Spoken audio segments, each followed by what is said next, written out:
അസ്സലാമു അലൈക്കും വറഹ്മത്തുള്ളാഹി. ഉഹദ് മലയിലാണ് നമ്മൾ നിൽക്കുന്നത്. ഉഹദ് മലയിൽ അള്ളാഹുവിൻ്റെ റസൂൽ സല്ലല്ലാഹു അലൈഹി വസല്ലമ തങ്ങൾ ശരീരത്തിന് മുറിവേറ്റ് വന്ന് വിശ്രമിച്ച ഒരിടമുണ്ട്, ഒരു ഗുഹയുണ്ട്. അവിടെ നബിതങ്ങളുടെ സുഗന്ധം ഇപ്പോഴും നിലനിൽക്കുന്നു എന്നാണ് പറയുന്നത്. ആളുകൾ കയറിക്കൊണ്ടിരിക്കുന്ന ഈ ഒരു ഭാഗം, ഇതിൻ്റെ അകത്ത് നബി സല്ലല്ലാഹു അലൈഹി വസല്ലമ തങ്ങളെ അലി ഇബ്നു അബീ ത്വാലിബ് റളിയല്ലാഹു തആല അൻഹു കൊണ്ടുവന്നിരുത്തുകയും മുറിവേറ്റ ശരീരത്തിൽ നിന്നും രക്തസ്രാവം ഉണ്ടായിക്കൊണ്ടിരിക്കുന്ന പ്രവാചകൻ അതിൻ്റെ അകത്തിരുന്ന് വിശ്രമിക്കുകയും ചെയ്തു എന്നാണ് ചരിത്രം.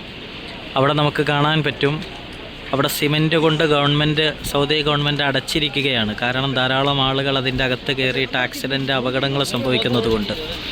അതിൻ്റെ തൊട്ട് താഴെ നമുക്ക് ഒരു ചെറിയ ഷെഡും ഒരു പഴയ മതിലുമൊക്കെ ആയിട്ട് നമുക്ക് കാണാൻ സാധിക്കും. ഇതാണ് മസ്ജിദുൽ ഫസഹ് എന്നാണ് പറയുക.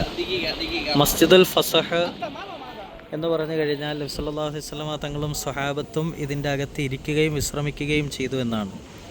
യാ അയ്യുഹല്ലദീന ആമനൂ ഇദാ ഖീല ലക്കും തഫസ്സഹു ഫിൽ മജാലിസി ഫഫ്സഹു യഫ്സഹില്ലാഹു ലക്കും എന്ന ആയത്ത് ഇവിടെ വെച്ചാണ് അവതീർണമായത് എന്നാണ് പറയപ്പെടുന്നത്.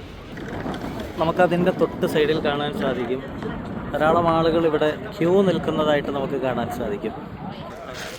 ക്യൂ നിൽക്കുന്നത് ഇതിൻ്റെ ഇടയിൽ ആളുകൾ കയറി പോകുന്നത് നമുക്ക് കാണാം. ഒരു ഗുഹയാണ്. ആ ഗുഹയിലാണ് ആദ്യം അല്ലാഹുവിൻ്റെ റസൂലിനെ മുറിവേറ്റതിന് ശേഷം സ്വഹാബത്ത് കൊണ്ടുവന്നിരുത്തിയത്. ഇവിടെ റസൂലുള്ളാഹി സ്വല്ലല്ലാഹു അലൈഹി വസല്ലമ തങ്ങളുടെ സുഗന്ധമുണ്ട് എന്നൊക്കെ പറയപ്പെടുന്നുണ്ട്. സഹോദരങ്ങളെ, ധാരാളം ആളുകൾ മദീനയിൽ വന്നിട്ട് കാണാതെ പോകുന്നൊരു സ്ഥലമാണ് ഇത് എന്ന് നമ്മൾ മനസ്സിലാക്കണം. ഈ സ്ഥലങ്ങളിലൊക്കെ ഇനിയും വരാനും കാണാനും ഉൾക്കൊള്ളാനും ദുആ ചെയ്യാനും അല്ലാഹു നമുക്ക് തൗഫീഖ് നൽകി.